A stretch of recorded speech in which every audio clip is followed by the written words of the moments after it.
27/2/2026 રોજ ચૂંટણી આયોગ દ્વારા જે જાહેરનામું પ્રસિદ્ધ કર્યું એમાં જિલ્લા પંચાયત અને તાલુકા પંચાયત ગોધરા શહેરા અને મોરવાડાની જે સીમાંકન સાથેની સીટોનું જે વહેંચણીનું જાહેરનામું બહાર પડ્યું એનો અભ્યાસ કરતો અમને મોરવાડાને આ વિશે સદંતર અન્યાય થયેલો છે.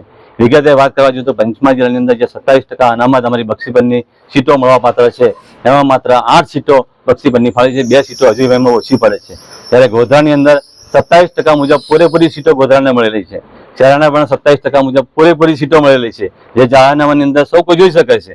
ત્યારે મોરવાડાની અંદર 24% અમારે 24 જે સીટો છે એની સામે અમને 27% જે સીટો મળવી જોઈએ એમાં માત્ર 2 સીટો મળેલી છે અને 4 સીટોનો અન્યાય થયેલો છે. બીજા નંબર અમારી વસ્તી મોરવાડાની 1,15,000ની આસપાસ પ્યોર બક્ષીપરની છે, ત્યારે આદિવાસીની વસ્તી 70,000ની આસપાસ છે. ત્યારે એની ટકાવારી મુજબ જોવા જઈએ તો 70,000 વસ્તીવાળાને 36% જેટલી સીટો મળેલી છે. ત્યારે બક્ષીપરની સૌથી વધુ વસ્તી હોવાના નાતે માત્ર 8% સીટો આપીને અમને જે અન્યાય થયો છે એના માટે આજે અમે આગેવાનો સાથે અને સાથે સાથે જે મોરવાડા મારું ગામ છે, વર્ષોથી જે તાલુકા મથક છે એ 9,020ની વસ્તીવાળું ધરાવતું ગામ છે.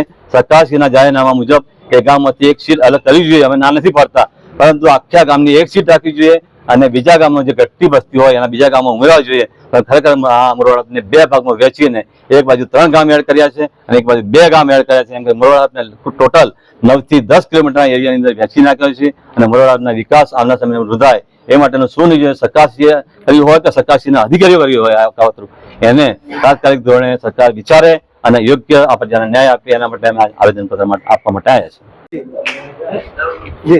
જી આજે અમે માનનીય કલેક્ટર સાહેબને જે આવેદનપત્ર આપ્યું છે એમાં ખરેખર અમારા 4 તાલુકા એના કરતાં વધારે જે વસ્તી અને રિઝર્વેશન બક્ષીની જે વસ્તી છે એમાં ખરેખર અમને હળહળતો મોરવા તાલુકામાં અન્યાય થયો છે. જે અમારું 27% રિઝર્વેશન છે એ ખરેખર જિલ્લામાં એક સરખી રીતે એને લાભ મળવો જોઈએ. એને બદલે જ્યારે મોરવા તાલુકામાં વસ્તીને ધોરણે અમને બક્ષીપનને અન્યાય થયો છે અને બીજી બધી ઘણી બાબતોએ અન્યાય થયો છે. ત્યારે આજે અમે અમારા આદરણીય પ્રમુખ શ્રી વિજયભાઈ પટેલના નેતૃત્વ હેઠળ જ્યારે અમે આ એક આવેદનપત્ર આપ્યું છે માન્ય કલેક્ટર સાહેબે અમને મૌખિક કહ્યું છે સરકારશ્રીમાં મોકલી અને કંઈક ઘટતું થાય એવી વાત કરી છે, ત્યારે અમને ખૂબ ખુશી છે.